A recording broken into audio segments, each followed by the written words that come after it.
संदीप दादा के बारे में सोच रहे हो? मैं तो ये सोच रहा हूँ कि मम्मी, भाभी और बच्चे अब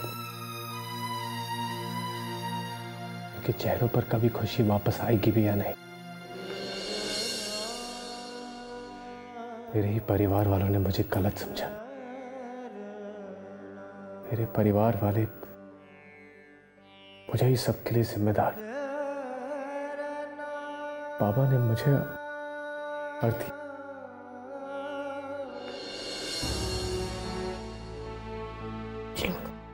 मेरी तरफ देखो। परिवार वालों को कभी गलत बात समझो। कोई भी धोखा खा सकता है। जिस तरह घर आने के बाद स्वप्निल पलट गया और फिर उर्वशी ने भी स्वप्निल का साथ दिया। धोखा तो मुझे भी हुआ था राधा। स्वप्निल की बातों में आकर मैं तुम्हें भी गलत समझ बैठा। नहीं सोचा कि सच्चाई छुपाने के लिए तुम्हारी भी कोई मजबूरी हो सकती है। राधा, हो सके तो मुझे माफ कर देना। श्लोक, आज तक जो मैं तुम्हें कभी नहीं बता पाई वो मैं तुम्हें कह देना चाहती हूँ। पता नहीं कितने दिनों से मैं अपने अतीत को अपने सीने में दबाए खुद खुद के जी रही हूँ। नहीं राधा, मैं तुम्हारे अतीत के बारे में नहीं जानना चाहता। मुझे तुम पर, तुम्हारी सच्चाई पर पूरा भरोसा है। कहने दो मुझे, कहने दो श्लोक। भविष्य की नींव अतीत पर टिकी होती है और मैं नहीं चाहती कि मेरे जीवन के किसी भी पहलू से तुम अनजान रहो। कहने दो मुझे। मैं तुम्हें बताना चाहती हूं कि मैंने अपने घर से तुम्हारे घर तक का रास्ता कैसे तय किया है। मामूली नर्स से मैं स्वप्निल की बीवी डॉक्टर राधा कैसे बनी।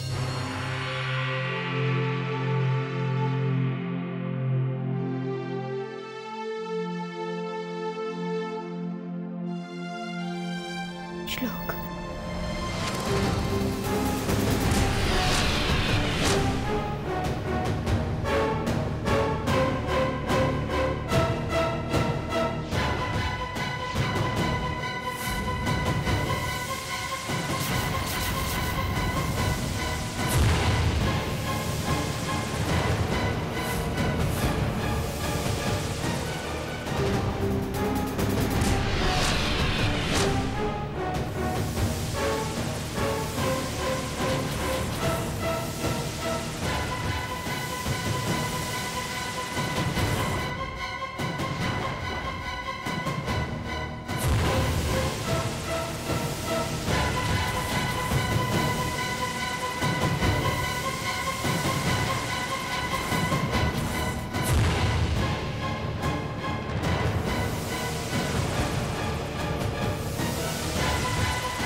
तुम्हारी ये कहानी सुनने के बाद मेरे दिल में तुम्हारे लिए इज्जत और बढ़ गई है राधा।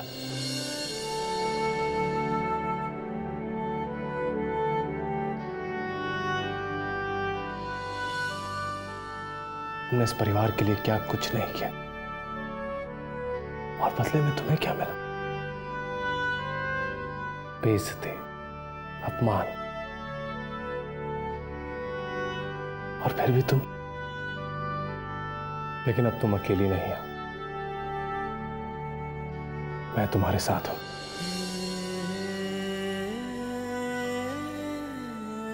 अब हमारे बीच में कभी कोई नहीं आएगा। और वादा रहा, इन आंखों से आंसू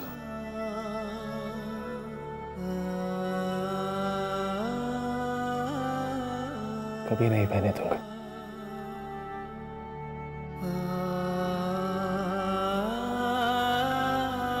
मुझे अपने आंसुओं की चिंता नहीं है, मुझे तो घर वालों की चिंता हो रही है, अपने परिवार की चिंता हो रही है, जिन पर दुखों का पहाड़ बरस चुका है।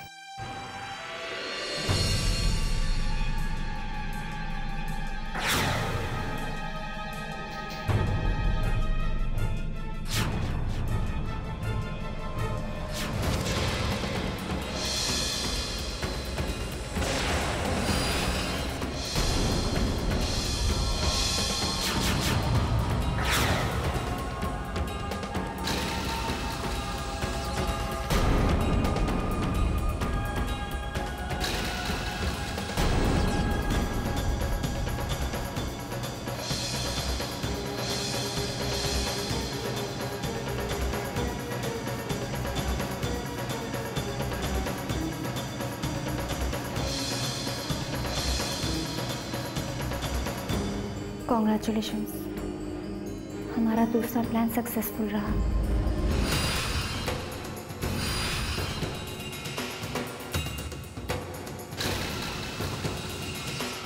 स्वप्निल तुमसे अकेले में जरूर मिलेगा।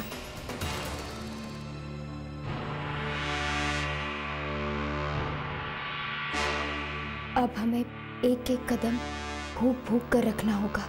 ये तो बहुत अच्छा हुआ कि तुम लोग स्वप्निल की चालाकी को पहले से भाप गए थे। समझ गए थे कि स्वप्निल ऐन वक्त पर कोई चालाकी कर सकता है। इसलिए मैंने दूसरा प्लान बनाया था कि अगर स्वप्निल बदल जाए तो तुम भी बदल जाना और स्वप्निल का साथ देना। लेकिन तुमने स्वप्निल का इस तरह साथ दिया उर्वशी कि एक पल मुझे ऐसे लगा कि कहीं तुम सचमुच स्वप्निल के साथ तो नहीं गई हो। ऐसा तुम्हें लगा रहा था, लेकिन स्वप्निल को पूरा यकीन है कि मैं उसी के साथ हूँ। चलो अच्छा है, अब स्वप्निल के इसे यकीन के सहारे और तुम्हारी मदद से हम स्वप्निल का असली चेहरा परिवार के सामने लाएंगे। इसीलिए मैंने पहले से ही हमारे प्लान के लिए काम शुरू कर दिया था और लकीली हमारे प्लान के मुताबिक स्वप्निल श्लोक से अकेले मिलने के लिए राजी हो गया है। और स्वप्निल के साथ अकेले में होने वाली इस मुलाकात का मुझे बेसब्री से इंतजार रहेगा।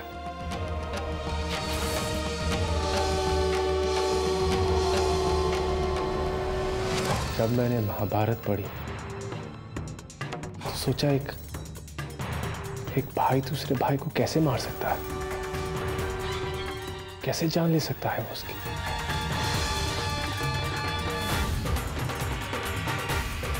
खून के रिश्तों का खून कैसे कर सकते हैं। लेकिन अब लगता है जैसे सच और झूठ की एक महाभारत हमारे घर में भी होने वाली है।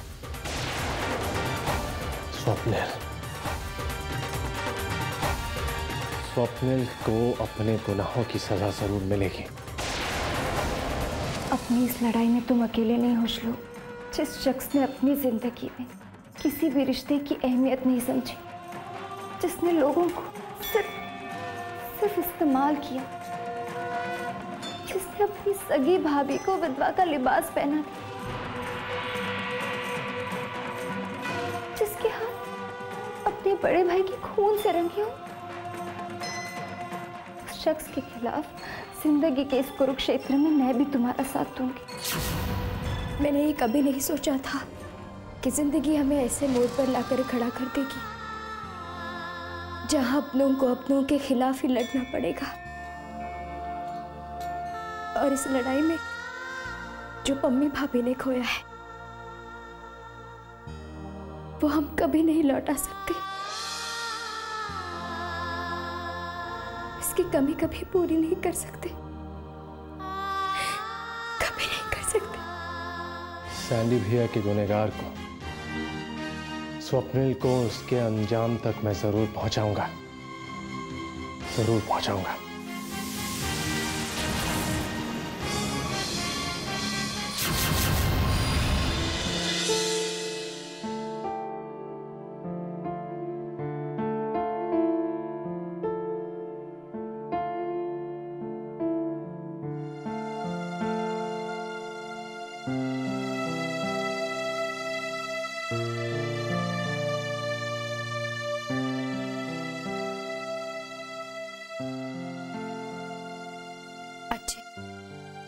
आपने दिन भर कुछ नहीं खाया है, ये दूध पी लीजिए।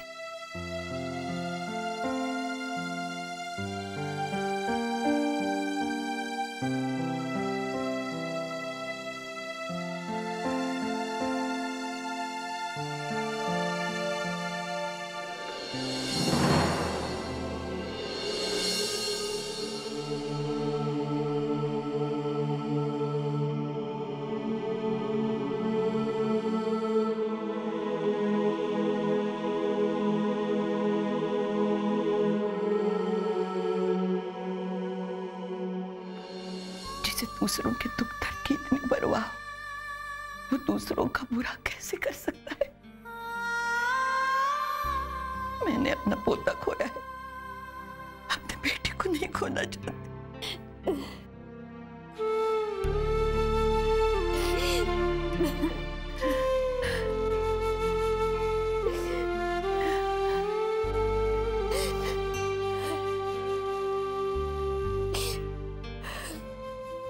रो मत बेटी, ये तो जमाने का दस्तूर है। अग्नि परीक्षा सीता को ही देनी पड़ती है, और वक्त आज इस परिवार की सीता की अग्नि परीक्षा ले रहा है बेटी।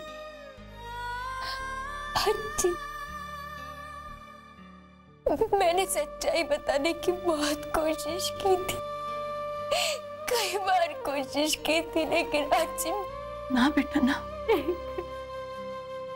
मैं तुझसे कोई सफाई नहीं चाहती। रिश्ते यकीन पर बनते हैं, पर तूने मेरा यकीन नहीं खोया बेटी। बस दुख तो इस बात का है कि हमारा परिवार तुझे दुख के अलावा कुछ नहीं दे। तेरे एहसानों का कर्ज चुकाने के बजाय हमेशा हमेशा तुझ पर इल्जाम लगाए गए, उंगलियां उठाई गई। एक दिन सबको अपनी गलती का एहसास हो जाएगा।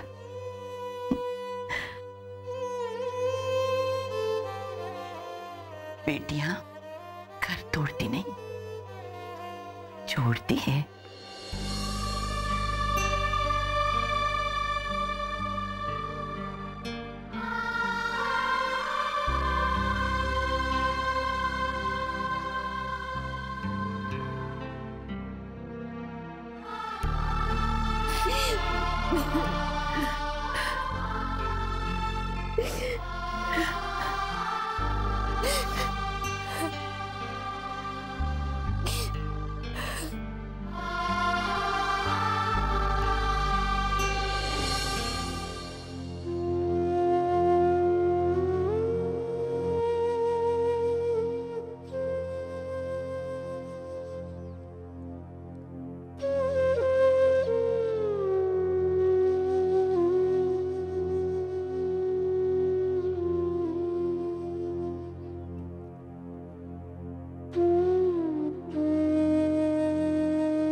शिवाजी, मुझे पता है बेटा तू इस वक्त क्या सोच रहा है। एक बात कहूं तुझसे, जब तक पूरा सच सामने नहीं आता कोई भी नतीजा मत निकालना। मैं नहीं चाहती कि हमारे बच्चों के साथ किसी भी तरह की नाइंसाफी हो। अब सोचने के लिए रह क्या गया है आई? जब एक बाप को अपने जवान बेटी की अर्थी उठानी पड़े तो मन कुछ भी मानने के लिए तैयार नहीं होता। सच्चाई तो यही है कि मैंने अपने बेटे को खो दिया और मेरे दोनों बेटों में से किसी एक के हाथ उसके खून से रंगे हैं। पता नहीं मुझे किन कर्मों की सजा मिल रही है।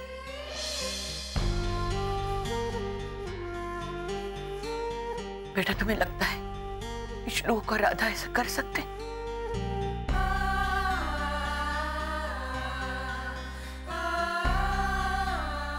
आजी, श्लोक और स्वप्निल दादा में कौन गुनहगार है? इस बात का तो फैसला हो जाएगा, लेकिन इस बात में कोई भी शक की गुंजाइश नहीं है कि राधा जो इतने दिनों से इस घर में रह रही है, उसके रिश्ते झूठे हैं, वो खुद झूठी है, उसका नाम भी झूठा है। हो सकता है राधा की कोई मजबूरी रही हो। ये मत भूलो सोनालिका कि राधा ने ही श्लोक की जान बचाई थी। शिवाजी की जान बचाते बचाते अपनी आंखों की रोशनी खोई थी।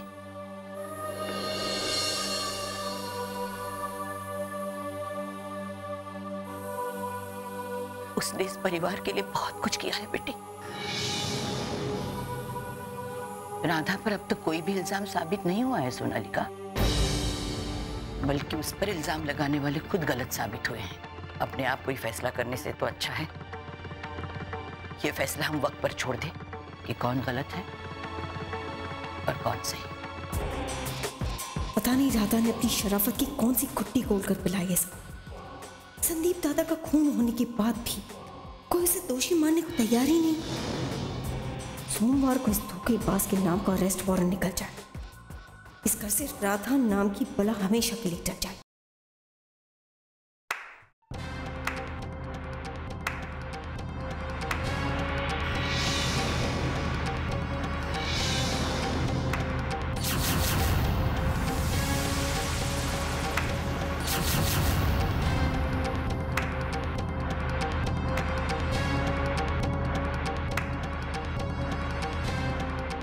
क्या बात है, दाद देता हूं मैं तुम्हारी हिम्मत की और तुम्हारी बेशर्मी की। क्या कहूं तुम्हें, बेशर्म नहीं, ढीठ। कितनी ढीठ हो तुम, हाँ? इतना सब कुछ होने के बाद मुझे ऐसा लगा था कि तुम इस घर को छोड़ के चली जाओगे, लेकिन नहीं, तुम नहीं गए। खूंटा गाड़ के बैठी हो,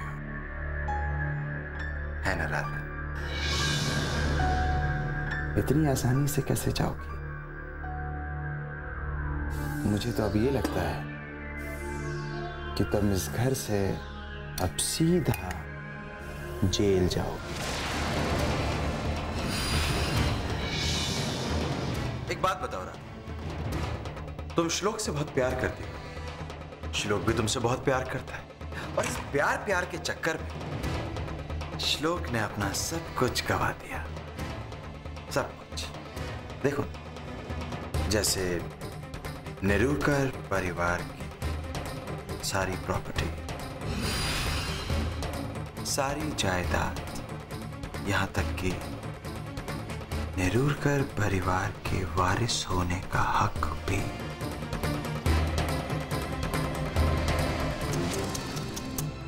दुखता है, मुझे भी दुखता है, बहुत तकलीफ होती है। क्या करें, प्यार है ही जालिम ऐसी चीज। देखो ना, ये तो किस्सा था श्लोक का, अब तुम्हारी बारी। तुम तो जाओगी जेल, द एंड। लेकिन मैं ऐसा नहीं होने दूंगा राधा, और तुम्हें जेल से अगर कोई बचा सकता है तो वो सिर्फ मैं।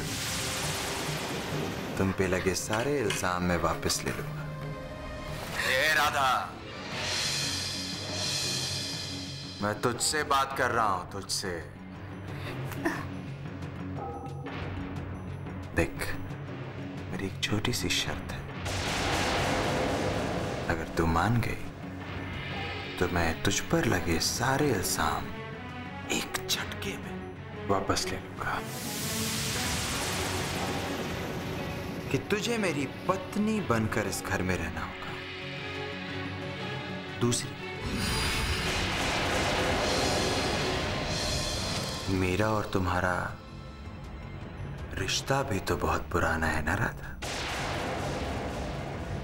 मैं तुलसी तेरे आंगन की,